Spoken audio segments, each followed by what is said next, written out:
Hey, gals and guys, it's Christopher Mosier from MyMediaHelper.com, and I'm just trying to get comfortable here in this bed. If you haven't seen any other videos, I've broken my stupid leg in two places, so I am recording from you live from bed. Yes, live from bed about Halloween movies. This will be the last video of... This will be the last video of October of 2022 in the Halloween season, and we move forward to the other holidays, Thanksgiving and Christmas. But what I wanted to do is, in this particular video, to end out the month, is top 10 unconventional horror movies, because everyone has a top 10 of their favorite Halloween and or horror movies, and on those lists you always get pretty much the same films, and I overall agree with most of those lists, most of the films on those lists. For example, the original Halloween, The Thing remake, which I just watched a couple days ago, still outstanding. Nightmare on Elm Street, Saw, and so on. These are all considered mainstream, in my opinion anyways. Instead of rehashing the same top 10 YouTube videos on films that have already been covered extensively, and then I generally already agree with those videos that are already you can find on YouTube, I thought I would spotlight the films that I love that I'm guessing not a lot of people know about. So these are really good unconventional films that you've probably never heard about. I think I just repeated myself. But anyways, let's get into it, shall we? The Hidden. The Hidden is a 1987 American science fiction horror film directed by Jack Sholder, written by Jim Kof under the synonym Bob Hunt, and released by New Line Cinemas. It stars Kyle MacLachlan and Michael Nouri. I think Kyle MacLachlan is the guy from Twin Peaks, if I'm not mistaken. A cop and an FBI agent race for answers after law-abiding people suddenly become violent criminals. A sequel, The Hidden 2, was directed by Seth Pinkster and released in 1993. I never knew there was a sequel until now. I'll have to track it down. It's a direct-to-video and doesn't involve the original creators, so I'm sure it will be terrible. And the thing about The Hidden is, holy moly, do they destroy some beautiful cars. They destroy, mash up, fucking blow up beautiful, beautiful, lovely cars, and it's brilliant. I love the movie. It's a fun movie. I saw it originally in the theater, and it's just a good time. It's a good schlocky horror movie, and it's probably one that you've never heard of. So check it out. All right, Something Is Out There. This isn't a motion picture. This is actually a television miniseries. Something Out There is a 1988 American science fiction television miniseries. I think I just said that. That aired on NBC, and a weekly series followed in the fall of 1988, which lasted from October to December. It wasn't very good. 1988, it has a lot of similarities to The Hidden. Two police officers investigate a series of brutal murders in which the victims have had bodily organs removed. When one of them questions a young woman who has been seen at the crime scenes, it turns out she's an alien from an interstellar prison ship, and that the murders have been committed by a powerful xenomorphic alien which has escaped. Keep in mind, this is the 80s sci-fi miniseries. It does have a level of cheese, but I love it, and I still love it. I loved it, and I love it. At the time, and rewatching, the charm still remains, although with very dated special effects. It's still pretty cool. I even like the music. It's very 80s, cheesy, like John Carpenter-esque type music. A poor man's John Carpenter. I don't know. I really like the miniseries. I've seen it a few times over the years. The television series absolutely sucked. There was no reason for it. It's just because the miniseries got decent ratings for it to warrant a quick series. But just like V before, where V had the final battle, same deal. V didn't last very long either. It just didn't warrant a full series. But check it out for this Halloween season. All right, let's talk about The Day After. And The Day After is not a Halloween movie. The reason we're talking about The Day After is it's the only movie in my entire life that scared the living shit out of me. So The Day After is an American post-apocalyptic television film that first aired on November 20th of 1983 on the ABC television network. More than 100 million people in nearly 39 million households watched the program during its initial broadcast with 46 rating and a 62% share. Pretty impressive. Of the viewing audience during the initial broadcast, it was the 7th highest rated non-sports show of that time, or to that time. The film is centered around several characters and their families, all located in Kansas City, where a high-yield nuclear weapon detonates over the populace. This is not necessarily a horror movie, as I said. Let me tell you, it is the only movie I've ever seen in my entire life, like I said, that scared the living shit out of me. So I'm adding it. All right. I watched Friday the 13th, Halloween, Nightmare on Elm Street, just stupid movies. I grew up during the Cold War. I was a kid, and nuclear war was hot topic during the turn of the century. Mix all that together, and you have one scared kid with shit-stained underoos. It was just the sign of the times. Nuclear war was a possibility during the Cold War, and it never came to fruition because here we all are talking about movies. But yeah, as a kid, the whole just watching the movie while you know it was a possibility loomed in the head. So, scary movie, not a Halloween movie, but if you want the shit scared out of you, watch that. I guess different times, maybe you wouldn't be as scared of it. The Frighteners is a 1996 supernatural comedy horror film directed by Peter Jackson, yes, of Lord of the Rings fame, and co-written with Fran Walsh. The film stars Michael J. Fox. The Frighteners tells the story of Frank Bannister, an architect who practices necromancy, developing psychic abilities, allowing him to see, hear, and communicate with ghosts after his wife's murder. He initially uses his new abilities to befriend ghosts whom he sends to haunt people so that he can charge them handsome fees for exorcising the ghosts. However, the spirit of a mass murderer appears, able to attack the living and the dead, posing as the ghost of the Grim Reaper, prompting Frank to investigate the supernatural presence. I would say this is a better known film than any on my list. It's very rare I ever see anyone talking about it or it appearing on any lists I've mentioned, so it now appears on mine. The Frighteners was a very surprise movie to me because I didn't know it existed at the time, and it was very Ghostbuster-esque, I guess. It just lost itself someplace. I thought it's a very good movie, a great Halloween movie. A lot of comedy, a lot of scares, depending on how frigid you are. But yeah, just a good movie altogether. Ginger Snaps. This one surprised the shit out of me. Ginger Snaps is a 2000 Canadian supernatural horror film directed by John Fawcett, who also co-wrote the film with Karen Walton. It stars Emily Perkins and Catherine Isabel. Sorry, Catherine, I almost destroyed your name there. As two teenage sisters who have a fascination with death. The film was released in theaters to commercial and critical success. It has amassed a cult following since its release. It was followed by a sequel, Ginger Snaps 2. The Unleashed, and prequel Ginger Snaps Back, The Beginning.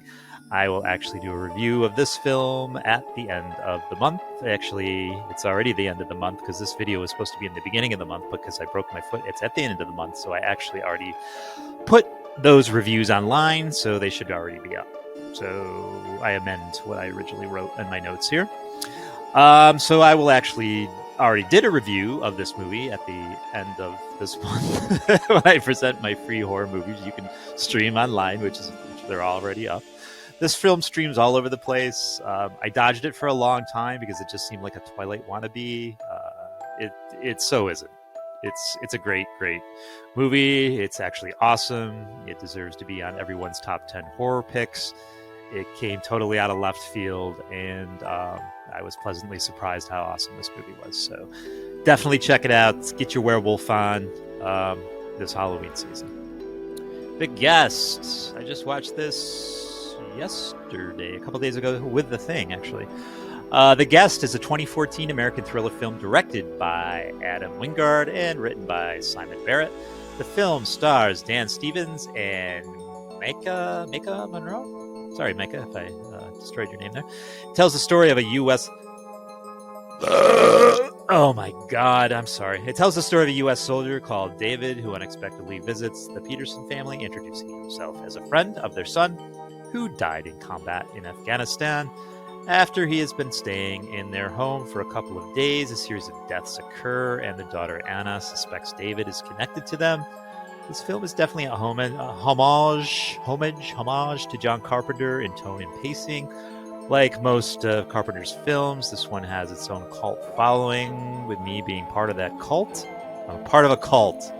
I highly recommend the watch. It's like kind of a Stranger Thing, and it's not like Stranger Thing. It's like a series of all these John Carpenter homages lately. This just happens to be one of them. Like Stranger Things is big influence by John Carpenter, and so is The Guest. I'm not comparing Stranger Things to The Guest. They're two totally different movies. Just the fact that they're both homages to Mr. Carpenter. Doomsday, another film that draws from the brilliance that was the 1980s. Doomsday is a 2008 science fiction action film written and directed by Neil Marshall. The film takes place in the future in Scotland, which has been quarantined because of a deadly virus. When the virus is found in London, political leaders send a team led by Major Eden Sinclair to Scotland to find a possible cure. Sinclair's team runs into two types of survivors: marauders and medieval knights. Doomsday was conceived by Marshall based on the idea of futuristic soldiers facing medieval knights. Hey, why not? In producing the film, he drew inspiration from various movies, including Mad Max, Escape from New York, Mr. Carpenter, and 28 Days Later. It's not a film anyone really talks about. That's a shame, as it's pretty damn good and fun, and a good alternative watch for Halloween in between all the slasher movies and zombies. Doomsday was another one of those movies which I had zero expectations towards, and I put in, and it just rock and rolled all day long and twice on Sunday. So, Halloween movie, it's debatable. Scary, I wasn't scared, but it's got all the tropes of great 80s horror and all other 80s goodness. And damn it, I'm recommending it for this Halloween, so watch the damn thing and stop questioning me, would you? Terrifier, and as I understand it, they just released Terrifier 2, which I have yet to see, and I really need to see it. I actually reviewed this last Halloween and need to add it to this list. However, Terrifier is a 2016 American slasher film written, co-produced, and directed by Damien Leone. David Howard Thornton portrays the murderous Art the Clown, who hunts three young women on Halloween. This movie is all bunches of fucked up. It's a pretty graphic thrasher film that takes older tropes and slasher film conventions and puts a little fresh spin on them. This film is not for the easily nauseated. There's a lot of gore in this thing. I liked it. I fear what some mental cases who watch this may get out of it. But for people who know films are escapism only and realize this is all make-believe, you'll appreciate this horror treat. And as I understand it, Terrifier 2 is a very long film. Terrifier 1 was gross. It had some fucked up ideas. I can only imagine what Terrifier 2 has. And I'll expect to review it next Halloween. The Faculty, 1998. To the students of Harrington High, the principal and her posse, not pussy, of teachers have always been a little odd, but lately they've been behaving positively alienly. Controlled by otherworldly parasites, the faculty tries to infect students one by one. Cheerleader Delilah, football player Stan, drug dealer Zeke, and new girl Mary Beth team up with some of their other classmates to fight back against the invaders. The Faculty is a 1998 American science fiction horror film directed by Robert Rodriguez, great director, and written by Kevin Williamson. Never heard of him. I debated whether to put this on the list or not, as it's probably more well-known than the others. It was borderline as to if this was a mainstream film or a hidden gem. Either way, I added it. Not a lot of people talk about it. It is a horror movie. It is a great Halloween schleck film to be watched, to be had around this season, and just watch the fucking thing, would you? It's good. All right, so I only did a write-up of 9 movies for some reason, and I wanted to do an even 10. So I'm going to throw out there a movie called Lake Placid. It's a movie that I watched about a week ago on demand, and also it's a heads up to Betty White because she's almost been passed for a year, and she's in this movie, and very funny. Betty White passed on December 31st of 2021. So we'll do a, what do you call it? There's a word for it, damn it. What do you call it? Come on, you know it. God damn it. Commemoration is a good word. Observance, honoring, marking. Okay, these are all fantastic words. All right, let me get back to the Lake Placid thing. So we are going to observe, commemorate the great memory of the great Betty White for, we'll spotlight Lake Placid. It's a great movie. Is it a Halloween movie? It's about a giant fucking alligator. It's kind of like a Jaws, but with alligators. Lake Placid is a 1990 American horror film written by David E. Kelley and directed by Steve Miner. It is the first installment in the Lake Placid series, and once you watch the first movie, don't worry about the other ones. They're like all directed videos. It stars a pretty good cast here. Bill Pullman, Bridget Fonda. Oh, Bridget Fonda, she's so beautiful. Oliver Platt, always funny. Brendan Gleeson, Betty White, the sweet Betty White. She is passed. Meredith Salinger and Mariska Hargitay, whoever that is. In the film, a giant 30-foot-long monstrous saltwater crocodile terrorizes the fictional location of Black Lake, Maine. There's a real small Black Lake located in Fort Kent, Maine. That's like a side note, I guess. The film also follows a dysfunctional group who attempt to capture or kill the beast. And a lot of it's just for comedy. It's kind of like a comedy horror movie. It's a great movie. I loved it. I've seen it several times over the years, so I'm going to make that as my final recommendation. And I'm going to wish everyone a happy Halloween. Thank you for this obscure video that I've made, just laying in bed. I've made several videos the past week or two, mostly in bed. What else am I going to do? And I like the Halloween season, and it's always fun to spotlight movies. There's so many out there that revolve around this season. It's crazy, and it's always fun to review them and watch them, and kind of getting burnt out at this point, but that's okay. Christmas is coming, so I'll go off and get burnt off on Christmas movies and post those as well. So I am rambling as always, because that's just what I do on this YouTube channel, and I appreciate you as always, gals and guys. I hope you got something out of this month. Some public domain films, which were fun to watch, and just to see the old style films and how those were put together, and the reviews that I put together, and this particular biddy. And please subscribe if you haven't already. I appreciate it. The channel's growing modestly, I suppose. And please thumbs up if you like this video. Thumbs up twice if you hated this video. And please share it with other horror fans, or maybe someone that's looking for something to watch this Halloween season.